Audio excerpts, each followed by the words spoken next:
O mito da infância feliz, quebrando os tabus. Quero começar aqui com um convite a você. Enquanto eu tô aqui falando, eu quero que você vá pensando na sua infância. Gente, quando nós fazíamos esse exercício, geralmente surgem de imediato memórias luminosas. Os presentes que ganhamos, os brinquedos que tínhamos, as festas, o Natal em família, os aniversários, o cheiro da cozinha da avó, a presença de pessoas queridas e amadas que já não estão mais aqui. Parece que, de fato, a infância é um território de magia.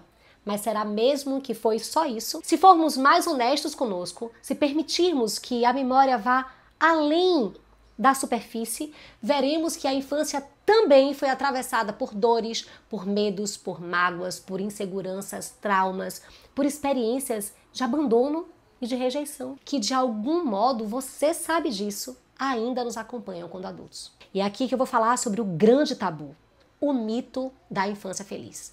Uma construção social e cultural que insiste em apagar da memória coletiva qualquer rastro de sofrimento da vida infantil. Criamos uma espécie de pacto silencioso, onde os pais fingem que são sempre perfeitos e que dão o seu melhor, e que as crianças, então, são sempre felizes. Mas esse pacto, gente, é uma grande mentira.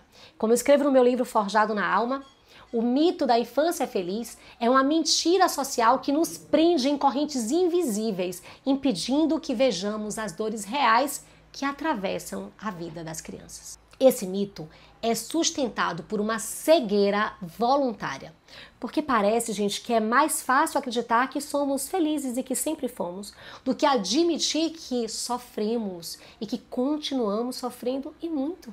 É mais confortável idealizar a infância do que reconhecer as marcas que ela deixou dentro de nós.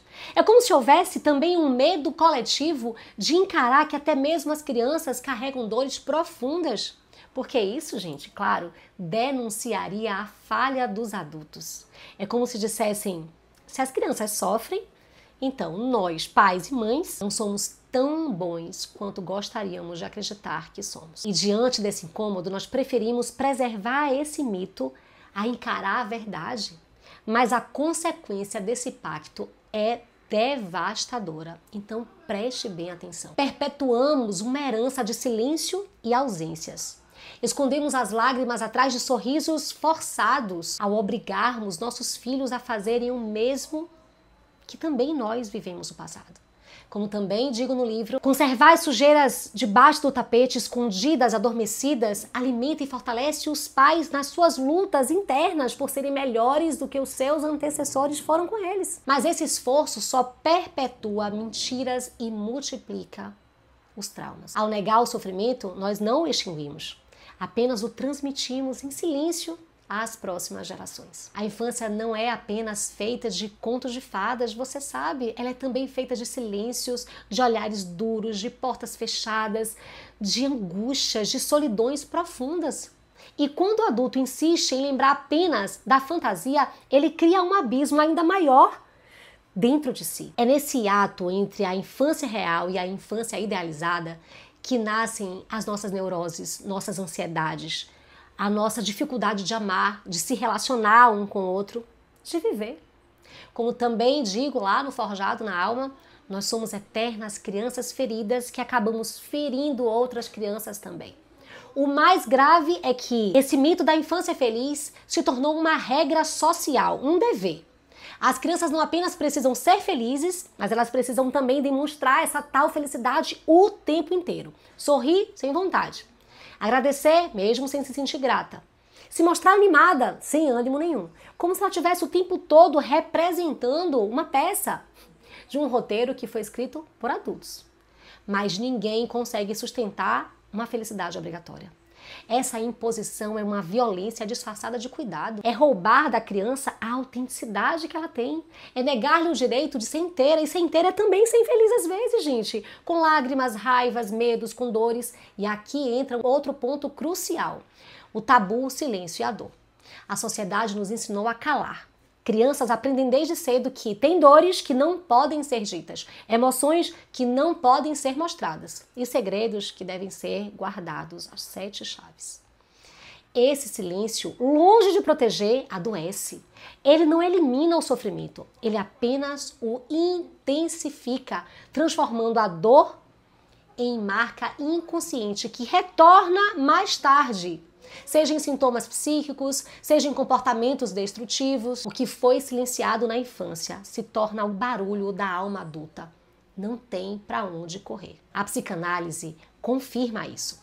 Freud mostrou que o recalcado retorna. Aquilo que não pode ser simbolizado na infância reaparece no adulto em forma de angústia, de compulsão, de repetição. Lacan nos lembra que o sujeito ele é atravessado pela presença do outro.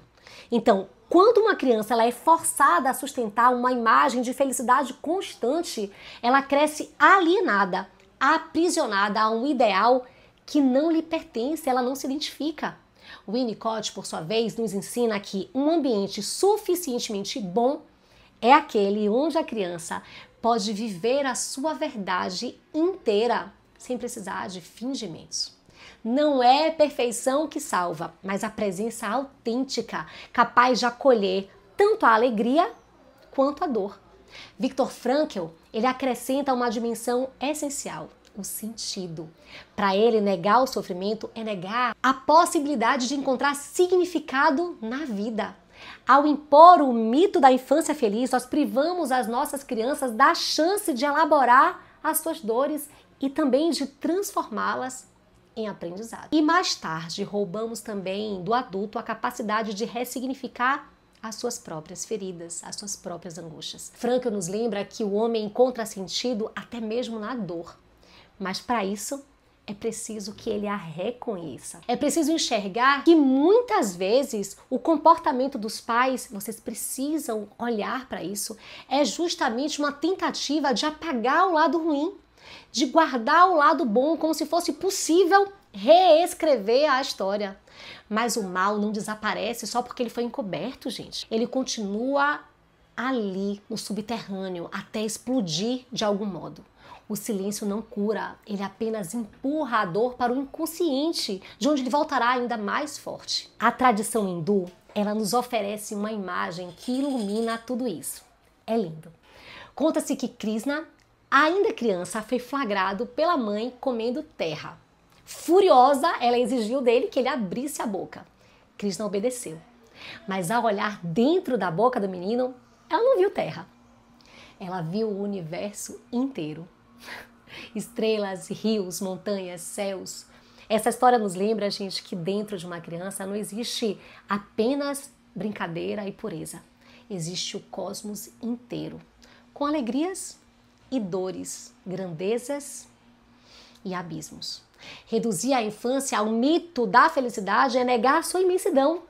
Romper o mito da infância feliz não significa roubar a leveza e a magia da infância, e eu sei que esse é o medo dos pais, mas significa devolver a sua verdade, significa reconhecer que a criança ela é feita de risos e de lágrimas, de sonhos e de medos, de amor e de dor, que a sua humanidade só floresce plenamente quando ela pode ser inteira, e não um ideal de perfeição fabricado por nós, adultos. Atenção!